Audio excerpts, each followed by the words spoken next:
Assalamualaikum warahmatullahi wabarakatuh. Perkenalkan, kami dari kelompok 9 akan mempresentasikan hasil dari kerja kelompok kami, yaitu implementation of virtual reality in the medical world.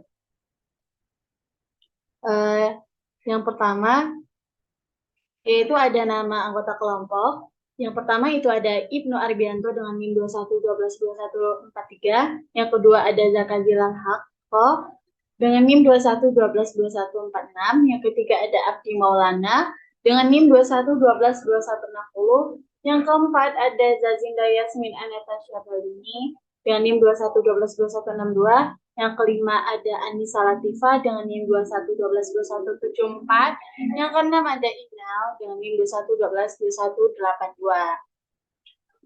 82. Nah, di sini kelompok kami mengambil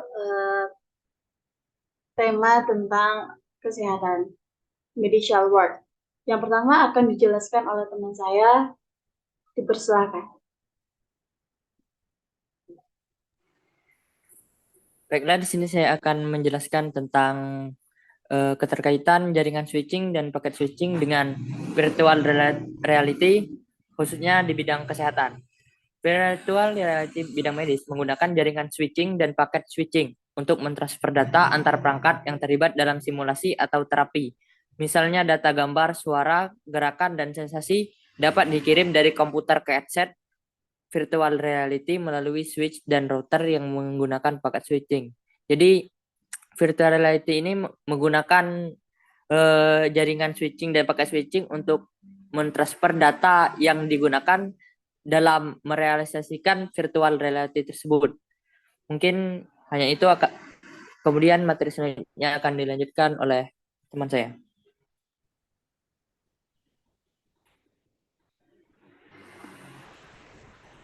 Silahkan.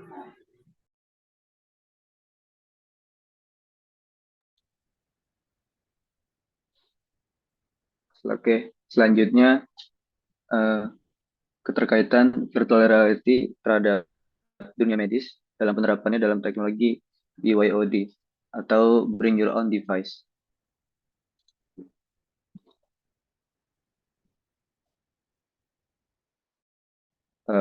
Jadi BYOD ini memungkinkan karyawan atau pengguna-penggunanya membawa perangkat pribadi mereka ke tempat kerja atau institusi pendidikan atau pelatihan dan menggunakan untuk aktivitas pelatihan atau belajar. BYOD ini memberikan banyak manfaat bagi pengguna dan institusi. Salah satu manfaatnya adalah mengurangi pembiayaan. Nah, jadi dalam penerapannya mereka sendiri dengan mudah di mana saja dan kapan saja. Sebagaimana yang kita tahu bahwa sebelumnya dalam melakukan simulasi dibutuhkan ruangan khusus dan tempat khusus. Namun dengan penerapan teknologi BYOD ini, tenaga medis dapat melakukan latihan simulasi di mana saja dan kapan saja. Lalu kemudian penggunaan BYOD dalam simulasi latihan medis meningkatkan efisiensi dan aksesibilitas. Karena keterbatasan akses dalam ruangan VR sebelumnya itu menjadi salah satu masalah dengan efisiensi dalam pelatihannya. Namun, dalam penerapan teknologi ini, dibutuhkan kebijakan keamanan yang tepat untuk memastikan keamanan informasi sensitif tentang pasien dan prosedur-prosedur medis. Bisa jadi dalam berupa visual atau data-data lainnya. Lalu penerapan selanjutnya adalah cloud computing, di mana cloud computing ini menyediakan sumber daya komputasi yang dibutuhkan untuk menjalankan simulasi virtual reality berupa device-device-nya seperti server, storage, dan jaringan-jaringan sehingga simulasi dapat dijalankan dengan efektif dan efisien. Lalu keuntungan yang lainnya adalah memungkinkan untuk para dokter dan penggunanya berkolaborasi secara online dalam simulasi virtual reality ini. Jadi tidak terbatas dalam suatu ruangan virtual reality saja, namun bisa kita simulasikan secara online dan berkolaborasi dengan pengguna lain di tempat-tempat yang berbeda. Selanjutnya,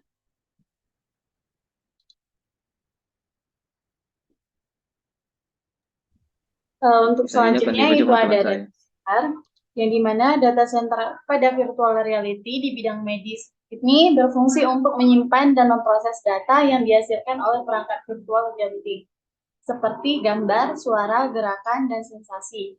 Yang dimana data ini dapat digunakan untuk analisis, evaluasi, dan peningkatan kualitas layanan kesehatan.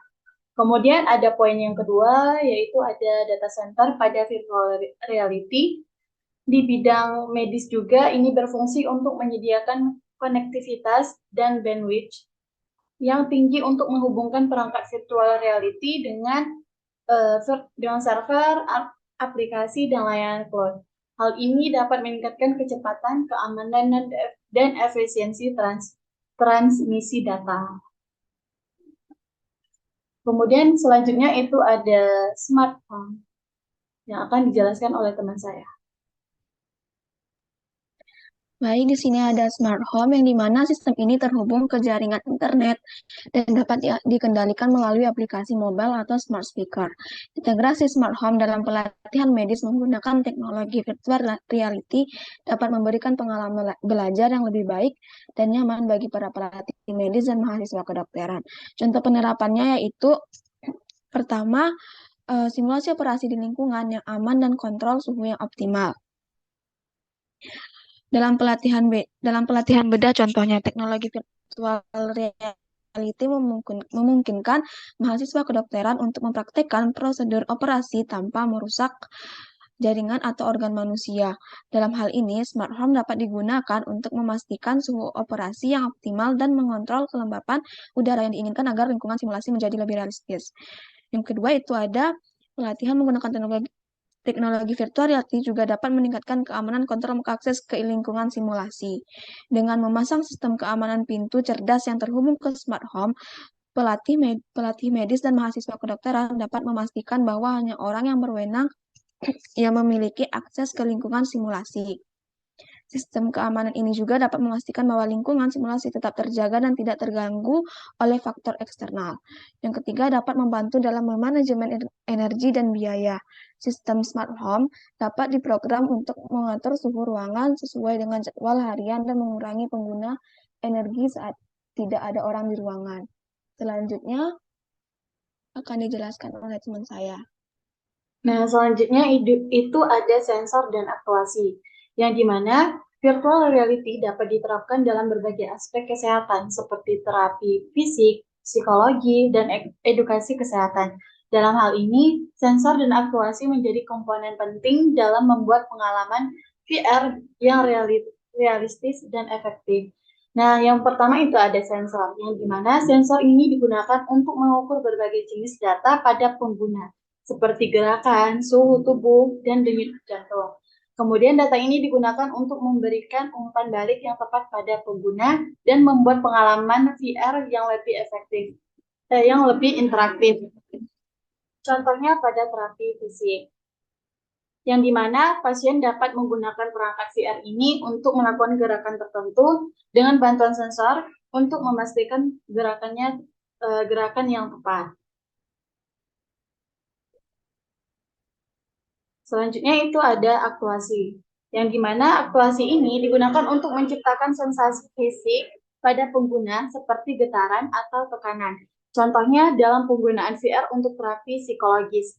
Aktuasi dapat digunakan untuk menciptakan sensasi panas atau dingin yang dapat membantu pengguna mengendalikan emosi mereka.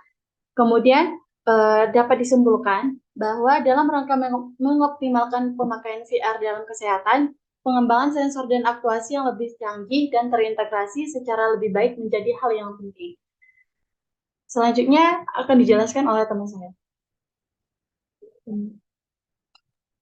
Microcontroller. Secara umum, microcontroller dan virtual reality dapat digunakan bersama-sama dalam aplikasi medis untuk menciptakan pengalaman simulasi yang lebih realistis dan efektif dalam melatih dan mengembangkan keterampilan medis.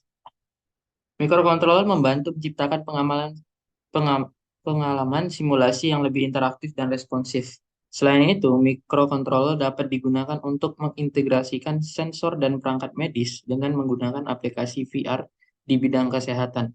Dalam kombinasi tersebut, microcontroller dan VR dapat digunakan dalam aplikasi medis seperti simulasi bedah, pelatihan keterampilan endoskopi, dan pengobatan fisik, di mana lingkungan simulasi yang realistis dan pengontrolan gerak yang tepat diperlukan untuk menciptakan pengalaman yang efektif dalam melatih keterampilan medis.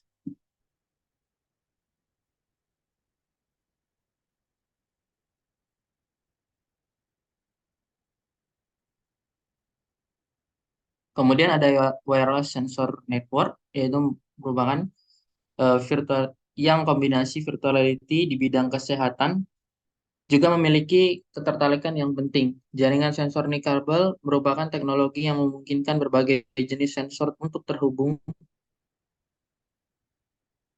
dan berkomunikasi secara nirkabel, memungkinkan pengukuran dan pemantauan variabel biologis secara real time. Dalam aplikasi VR, di bidang kesehatan, juga jaringan sensor nirkabel dapat digunakan untuk mengukur variabel vital pasien seperti detak jantung, tekanan darah, dan suhu tubuh. Dalam aplikasi VR terapi, jaringan sensor nirkabel dapat digunakan untuk membantu aktivitas otak pasien selama terapi. Data yang dihasilkan dari sensor dapat ditransmisikan melalui jaringan sensor nirkabel ke aplikasi virtual reality. Secara keseluruhan, jaringan sensor nirkabel dapat dianggap sebagai teknologi yang penting untuk aplikasi VR. Di dalam bidang kesehatan, dengan dukungan dari sensor nirkabel yang canggih, aplikasi VR dapat memberikan pengalaman terapi yang lebih interaktif dan efektif, dan membantu meningkatkan kualitas hidup pasien secara keseluruhan. Untuk selanjutnya akan dilanjutkan oleh teman saya. Baik, saya akan menjelaskan tentang Gateway. Virtual reality pada bidang kesehatan dengan Gateway memiliki keterkaitan yang merujuk pada platform atau aplikasi yang digunakan untuk mengakses aplikasi VR di bidang kesehatan yang dioperasikan oleh penyedia layanan kesehatan. Dan berikut beberapa keterkaitan Gateway dengan VR bidang kesehatan. Yang pertama, Gateway ini dapat meningkatkan aksesibilitas aplikasi VR di bidang kesehatan bagi pasien di seluruh dunia dan memungkinkan pasien dan penyedia layanan kesehatan untuk terhubung dengan mudah. Yang kedua, dalam aplikasi VR terapi, Gateway dapat memfasilitasi koneksi antara pasien dan penyedia layanan kesehatan, memungkinkan pasien untuk mengakses terapi dari mana saja di dunia dengan menggunakan aplikasi Gateway, sehingga dapat membantu pasien dan penyedia layanan kesehatan untuk berkomunikasi secara efektif, memonitor kemajuan terapi, dan menyesuaikan perawatan sesuai dengan kebutuhan pasien. Yang terakhir ada Gateway dapat memfasilitasi penyediaan konten edukatif dan informasi medis di aplikasi VR di bidang kesehatan. Pengguna dapat mengakses informasi medis dan edukatif yang relevan melalui Gateway, yang dapat membantu pasien dan penyedia layanan kesehatan untuk meningkatkan pemahaman dan pengetahuan mereka tentang kondisi medis tertentu. Selanjutnya, saya akan menjelaskan tentang framework cloud atau IoT.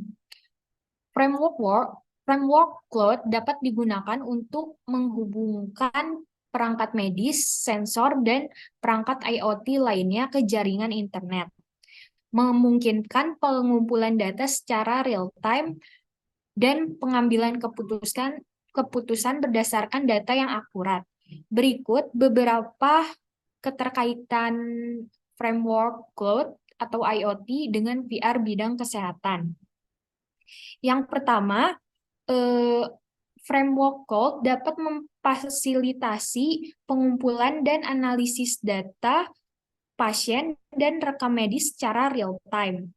Ini memungkinkan penyedia layanan kesehatan untuk memantau pasien dari jarak jauh dan menyesuaikan terapi dan perawatan sesuai dengan kebutuhan pasien. Yang kedua, dapat digunakan untuk memfasilitasi integrasi perangkat medis dengan aplikasi VR di bidang kesehatan.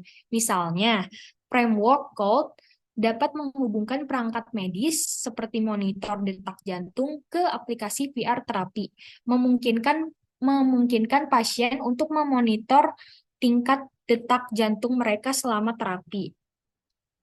Yang ketiga, framework code dapat memungkinkan penyimpanan dan pengolahan data VR dalam skala besar, memungkinkan penggunaan data VR dalam pengembangan dan penelitian medis lebih lanjut.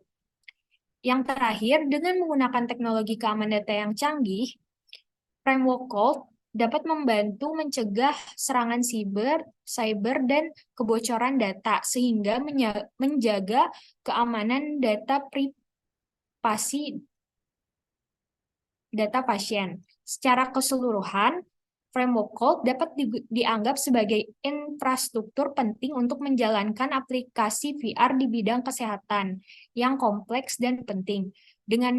Dengan dukungan framework code yang canggih, aplikasi VR dapat berjalan dengan lancar, aman, dan memberikan manfaat medis yang signifikan bagi pasien dan penyedia layanan kesehatan.